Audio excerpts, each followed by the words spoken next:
Hi everyone! Welcome to Sulit Tech Reviews at ngayon naman, ang pag-uusapan natin ay itong OnePlus 7T. Hindi. 7 at capital T. Yan.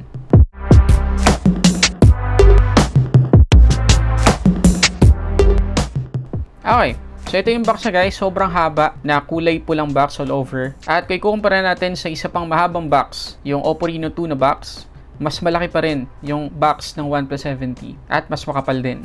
At sa harap ng box, makikita natin yung message na this is the OnePlus 7T. It's the culmination of all our design and engineering efforts and crafted for those who, like us, always strive for the very best. Sa gilid, makikita natin yung OnePlus logo at sa kabila, OnePlus 7T na text. At itong bubuksan natin guys ay yung Glacier Blue na kulay ng OnePlus 7T. At para sa variant, ito yung 8GB of RAM at 128GB of internal storage. Okay, open natin yung box. Makikita natin yung mahaba ding document sleeve. At sa loob niyan, nandiyan yung documentations, stickers, at invitation letter. Susunod dyan, syempre, nandiyan yung phone. At first impression ko guys sa design, sobrang gustong-gusto ko siya guys. Kasi matte finish yung texture niya. At gustong-gusto ko yung camera layout. Bilog na siya ngayon. At yung Glacier Blue guys, panalong-panalo yung kulay. Mamaya balikan natin yan. At bukod dyan, nandyan din yung transparent jelly case. Kulay pulang USB Type-C cable. At syempre yung 30W warp charger para dito sa OnePlus 7T. Okay, tingnan natin yung phone guys. Sa taas ng phone, makikita natin yung microphone at saka yung antenna lines. Sa baba naman, makikita natin yung speaker grill, USB-C port, microphone, at SIM tray. Sa right side, nandyan yung alert slider na gustong-gusto ko din. At sa baba nun, yung power or wake button. At sa kabilang side naman, sa left side, volume rockers. Sa front naman, makikita natin syempre, ano pa ba, selfie camera na nasa loob ng notch. At sa taas nun, yung earpiece at saka isa pang speaker grills. Okay, setup ko muna itong phone guys. At tapos sinisetup ko, ito muna yung full specs ng OnePlus 7T. Para sa display, meron siyang 6.55 inches Fluid AMOLED 1080p display na merong 402 ppi at protected ng Corning Gorilla Glass 5. At kagaya nung Mi Note 10, naka-DCI-P3 100% na rin itong OnePlus 7T. At ang isa sa ipagmamalaki natin sa screen ng OnePlus 7T, yung kanyang 90Hz na refresh rate. Para sa chipset, syempre Snapdragon 855 Plus, pinaka-latest na Snapdragon 8 series. Syempre bukod pa dun sa 865 pero hindi pa nire-release. So 855 Plus pa rin yung pinaka-latest 7nm. At on top of Android 10 out of the box, meron siyang Oxygen OS 10.0. At para sa variants, itong nire-review natin, 128GB of internal storage, pero meron ding 256GB na internal storage na variant, pero parehas siyang naka 8GB of RAM. Para naman sa camera, meron siyang triple camera setup. Yung main shooter niya, 48MP 1.6 aperture. Meron din siyang telephoto lens na 12MP 2.2 aperture at ultra wide na 16MP 2.2 aperture. At lastly guys, sa battery, meron siyang 3,800 mAh na battery. At yung sinabi natin kanina, meron siyang kasama na warp charger. So, compatible ang OnePlus 7T sa 30W fast battery charging. Nga pala, para sa price, sa Digital Walker guys, mabibili natin yung OnePlus 7T for 32,990 pesos. Kung merong mas updated na price, ipipin ko dyan sa comment section. Okay, una natin pag-usapan guys yung design. Kasi kanina ko pa sinasabi na sobrang gandang-ganda ako sa design ng OnePlus 7T. At sa totoo lang, para sa year 2019, sobrang daming naglabasan ng magagandang design ng phone. At isa na dyan syempre, itong OnePlus 7T.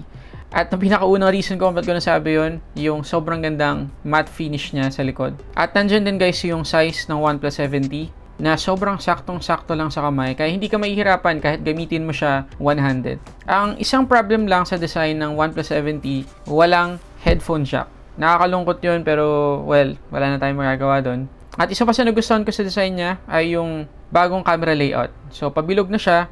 Actually pa landscape lang yung tatlong camera, pero meron siyang bilog na design. So mas premium looking yung likod ng OnePlus 7T. At pag-usapan na rin natin guys yung jelly case. Kasi yung jelly case, normal na jelly case, pero kung sakaling hindi ka pa agad makakabili ng magandang case para sa OnePlus 7T, walang problema kasi protected talaga ng jelly case yung camera bump sa likod. At nandiyan din syempre yung alert slider ng OnePlus phones na nandito pa rin sa OnePlus 7T. OnePlus, thank you. Huwag yung tanggalin yan kahit anong mangyari, please lang. At syempre guys, andyan yung kanyang Fluid AMOLED 1080p display na merong 90Hz maximum na screen refresh rate. At guys, sobrang smooth. Mas mafe-feel mo yung bilis ng Oxygen OS at saka ng Snapdragon 855 Plus dahil dito sa 90Hz na screen refresh rate. At pag nasanay ka na rito, may option siya for 60Hz, pero pag nasanay ka na sa 90Hz, ang hirap na bumalik sa mas mababang screen refresh rate. Pero kung gusto mo makatipid sa battery, go for 60Hz. Okay na rin naman. At speaking of Oxygen OS guys, ang OnePlus 7T ay meron ng Oxygen OS 10 out of the box. At naka-Android 10 na rin out of the box. At ito yung unang phone na naka-Android 10 out of the box. At itong Oxygen OS guys, kagaya ng alam na natin, super stock Android talaga experience sa kanya. At dahil doon, walang masyadong skin, walang masyadong alteration, kaya mabilis yung updates, tsaka yung security patches. Katulad nito, pagka-setup ko ng phone, meron kaagad software update na available. At kagaya ng sinabi ko kanina, isa pang magandang feature ng Oxygen OS, pwede mong babaan yung refresh rate ng screen. So kung gusto mo makatapid sa battery, pwede mo yung gawin. Pwede mo ring ma-hide yung notch dito sa OnePlus 7T. At syempre, dahil ito ay AMOLED, merong dark mode, pero hindi mo siya makikita sa display. Nandun siya sa customization page ng settings. Dito sa customization page, marami kang pwedeng baguhin. Pwede mong ma-customize yung ambient display or always on display widget. Pati na rin yung fingerprint animations, yung accent color, yung icons, at syempre, pwede mong select yung dark mode dun sa tone na subcategory. At dito sa Oxygen OS, meron din tayong iPhone-like gestures. Pwede mong swipe left or right para bumalik ka sa previous page, swipe up to go home, at swipe and hold para ma-access mo yung recent apps. At overall guys, yung Oxygen OS 10 sobrang smooth at sobrang responsive. Okay, so mag-Antutu benchmark tayo, pero bago yan guys, gusto ko muna ipakita sa inyo yung ilang items or accessories na pwede nyo bilhin sa Digital Walker. Nandyan yung Momax One Plug, USB Type-C fast charger. So compatible siya guys up to 18 watts na fast charging at design siya para sa mga iPhones. At kung hindi ka naman naka-iPhone, nandiyan naman yung Momax OnePlus 66W 4-port Type-C charger. So compatible siya guys sa Qualcomm Quick Charge 3.0 at power delivery, at hindi lang mga phones ang pwede i-charge dito guys, kahit yung MacBook pwede natin i-charge dito. At lastly, kung naghahanap tayo ng lightning cable para sa ating iPhone or iPad, meron din yan yung Momax. Ito yung Zero Lightning to Type-C cable. So ang haba nito guys ay 1.2 meters. So ilan lang to sa mga accessories na pwede nating makita kapag pumunta tayo sa Digital Walker. So make sure guys to visit their stores. Nandyan yung Facebook page nila sa description sa baba. At napakadaming branches ng Digital Walker sa mga SM malls at marami pang iba. Okay, mag-Antutu benchmark na tayo.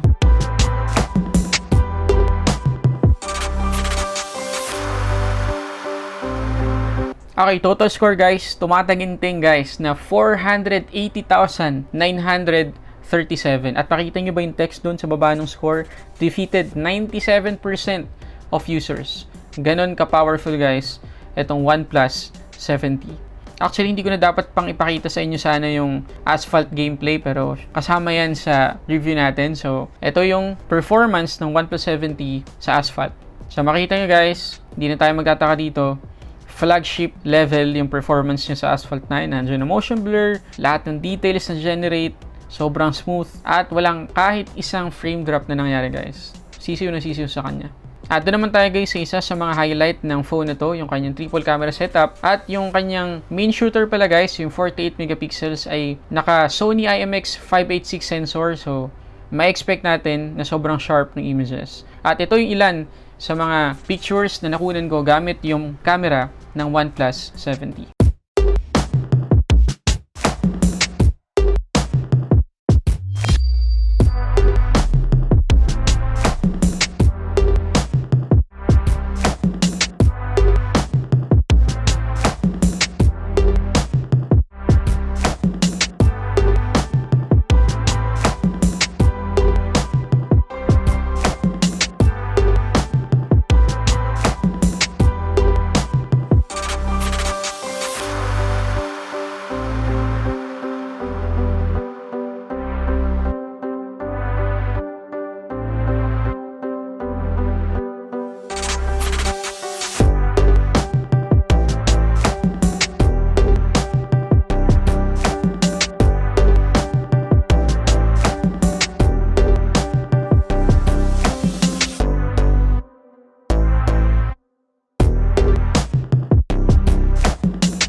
At para naman sa battery guys, hindi ko pa siya natatry actually na ubusin from 100% to 0%.